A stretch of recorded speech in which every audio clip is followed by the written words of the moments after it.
अस्सलाम वालेकुम व्यूअर्स, मैं हूं सनाउल्लाह मलिक और आप देख रहे हैं मेरा यूट्यूब चैनल। व्यूअर्स, काफ़ी दिनों से सोच रहा था कि आपका तारफ़ डॉक्टर विक्टर फ्रैंकल की इस किताब मैन सर्च फॉर मीनिंग से करवाया जाए। इंसानी ज़िंदगी में मानी की तलाश, और जब इंसान को मानी नहीं मिलते, वो डिप्रेशन में या मीनिंगलेसनेस की तरफ चला जाता है, तो उसके साथ क्या क्या होता है और किस तरह हम अपने आप को हमेशा मुश्किलात में से अपने आप को संभाल के रख सकते हैं। अभी जब रिसेंटली सुशांत सिंह की सुइसाइड का मामला हुआ और उसके बाद ना सिर्फ बॉलीवुड बल्कि पूरी दुनिया में, चूँकि वो एक सेलिब्रिटी थे, उस वजह से काफ़ी सारी बातचीत हुई। और ये सब्जेक्ट ऐसा है जिसकी डेप्थ का पता आपको चले ना कि खुदकुशी का सब्जेक्ट, इस सब्जेक्ट के बारे में आपको पता चलता है कि वर्ल्ड हेल्थ ऑर्गेनाइजेशन कहती है कि दुनिया में हर साल 8 लाख के करीब लोग सुइसाइड करते हैं, खुदकुशी कर लेते हैं, और ये रेशो हर 40 सेकंड में एक बंदा खुदकुशी करता है। इतनी वास्ट रेंज के ऊपर, इतनी बड़ी रेंज के ऊपर लोग खुदकुशी करते हैं। डॉक्टर विक्टर फ्रैंकल की ये जो किताब है, ये एक ऐसी कहानी है जो उस नाजी जर्मनी में लिखी गई। आपको पता है ना कि हिटलर ने जो जूस के साथ किया था, 6 मिलियन जूस, 60 लाख जूस को जिंदा उसने जलवा दिया था गैस चैम्बर्स में, टॉर्चर के ज़रिए उन बेचारों की मौत हो गई थी। डॉक्टर विक्टर फ्रैंकल उन्हीं लोगों में से थे जिनको उन कैंप्स के अंदर रखा गया। डॉक्टर विक्टर फ्रैंकल अपना पहला दिन बताते हैं कि जब पहले दिन वो गए तो वहाँ 2 लाइन्स बनी।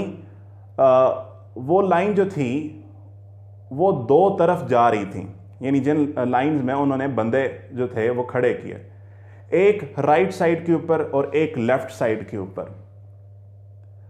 फ्रैंकल जो थे उन्हें राइट साइड के ऊपर भेजा गया और कुछ जो बंदे थे उन्हें लेफ्ट साइड के ऊपर भेजा गया। अब ये बात जो थी ये फ्रैंकल को समझ नहीं आई कि हमें राइट साइड पे क्यों, उनको लेफ्ट साइड पे क्यों। बाद में उन्होंने अपने एक दोस्त से पूछा कि भाई ऐसा क्यों, तो उसने बताया वो सामने चिमनी देख रहे हो? इसने कहा हाँ। उसमें से धुआं निकल रहा है? इसने कहा हाँ। तो उसने कहा ये जो लेफ्ट साइड पे लोग भेजे गए थे ना, ये उन्हीं लोगों की बॉडी की राख है जो धुएं की शक्ल में उड़ रही है। उन्हें गैस चैम्बर में फेंक दिया गया था जो लेफ्ट साइड पे गए थे, और फ्रैंकल लोगों से काम करवाना था। और कंडीशन वहां पे पता है क्या थी? जेल में, उस कंसंट्रेशन कैंप में कंडीशन ये थी कि एक छोटा सा ब्रेड का पीस मिलता, उसके अलावा 6 महीने तक एक ही कपड़े पहने रखने हैं। ज़रा इमेजिन करें अगर आपको 6 महीने एक ही कपड़े पहने रखने हों तो इंसान कैसा लगेगा, हालत बदल जाए। इतनी सफरिंग, इतनी सफरिंग। तो वहाँ पे विक्टर फ्रैंकल अपने आप से वादा करते हैं, कहते हैं पहले दिन अपने आप से वादा करता हूँ कि मुश्किलात चाहे जितनी ज़्यादा हों, मैं इलेक्ट्रिसिटी वायर के साथ लग के खुदकुशी नहीं करूँगा, जो मर्जी हो जाए। और फिर वो नीट्शे को कोट करते हैं, कहते हैं जिस बंदे के पास जीने की वजह होती है वो कैसे जीने का सवाल खुद ही सॉल्व कर लेता है। जीना कैसे है? जिसके पास वाय होता है, जिसके पास ग्रेटर पर्पस होता है, जिसके पास डेफिनेट ऑब्जेक्टिव होता है कि भाई मैं जिंदा क्यों हूं, और जब उसका ऑब्जेक्टिव अपने आप से बढ़ के दूसरों तक चला जाता है तो उसकी लाइफ को मीनिंग्स मिल जाते हैं। जैसे रसूलुल्लाह की बड़ी शानदार हदीस है, और ये हदीस आपको ज़िंदगी के मानी समझाती है। आप फरमाते हैं कि तुम में से हर एक गडरिया है और वो अपने रेवड़ का जिम्मेवार है। अब ये कमाल की बात है, 2 कॉन्सेप्ट हैं इसमें।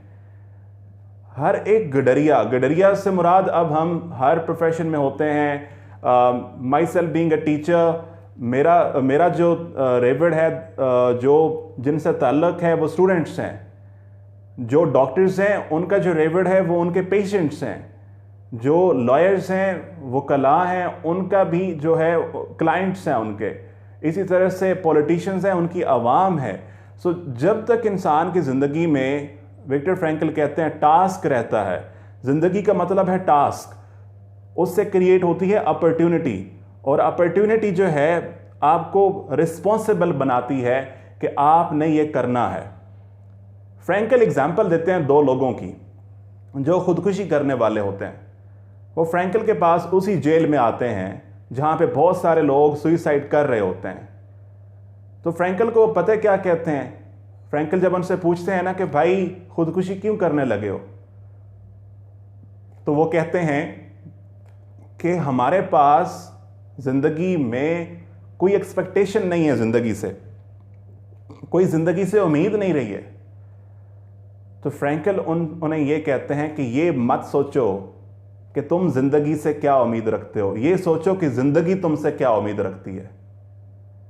ये बात थी कि उनमें से एक को ख्याल आया, वो कहते हैं हाँ मेरी तो बेटी वेट कर रही है पीछे। दूसरे को ख्याल आया हाँ यार मैंने तो किताबें लिखी हुई हैं तो वो तो मैंने छपवानी है। तो ये उन्हें ग्रेटर मीनिंग्स ऑफ लाइफ देता है। उन्हें पता चल जाता है कि हमारी ज़िंदगी के मानी हैं, हम एवं में नहीं जी रहे। अगला एस्पेक्ट जो है वो है फेट का। फ्रैंकल कहते हैं हम वहाँ पे थे जो मर्जी कर सकते थे, लेकिन हमें नहीं पता था कि हम कब बाहर निकलेंगे। वहाँ पे आपको अपने नसीब के ऊपर खुश रहना होता है। हज़रत वासिफ़ अली वासिफ़ कहते हैं कि खुश नसीब वो शख्स है जो अपने नसीब पर खुश है। सो जब हम उन चीज़ों के ऊपर फोकस करते हैं जो हमारे कंट्रोल में नहीं है तो हम हमेशा परेशान रहते हैं, और जब उन चीज़ों को चेंज करते हैं जो हमारे कंट्रोल में है तो हम उनको चेंज कर सकते हैं। कैसे?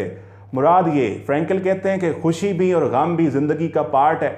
जैसे आप खुशी में रहते हैं, खुश रहते हैं, ऐसे ही आप सफरिंग, जब मुश्किल औखा टाइम आता है तो तब भी आपकी उम्मीद ख़त्म नहीं होनी चाहिए। तब भी उन्हें यकीन था कि वो इस जेल, इस कंसंट्रेशन कैंप में से निकलेंगे, जिंदा निकलेंगे। ऐसा हुआ। कुछ टाइम गुजरा, जब वर्ल्ड वॉर 2 का इख्तिताम हुआ के करीब, तो फ्रैंकल अपने कुछ दोस्तों के साथ उस कंसंट्रेशन कैंप में से ज़िंदा निकलते हैं। और इस सारे अरसे के दौरान उन्हें ये ख्याल रहता है अपने फ्यूचर का। और इस दौरान पता है क्या, इंसान की जो इमेजिनेशन होती है वो बड़ी स्ट्रॉन्ग होती है। वो नेचर से बातें करते थे, वो दरख्तों से बातें करते थे, वो आसमान से बातें करते थे। उन्हें खातून मिलती है, आखिरी हमारी बात है, और खातून वो कहती है उन्हें कि डॉक्टर मुझे इस पूरे कैंप में जब मैं कमरे में बंद होती हूँ तो मुझे एक दरख्त नज़र आता है और मैं उससे बातें करती हूँ। तो फ्रैंकल उन्हें कहते हैं कि क्या दरख्त भी तुमसे बातें करते हैं? तो कहती है हाँ। वो कहते हैं क्या कहता है? वो कहती है कि वो कहता है मैं यहाँ हूँ, मैं यहाँ मौजूद हूँ और मैं ज़िंदगी हूँ, आई एम लाइफ।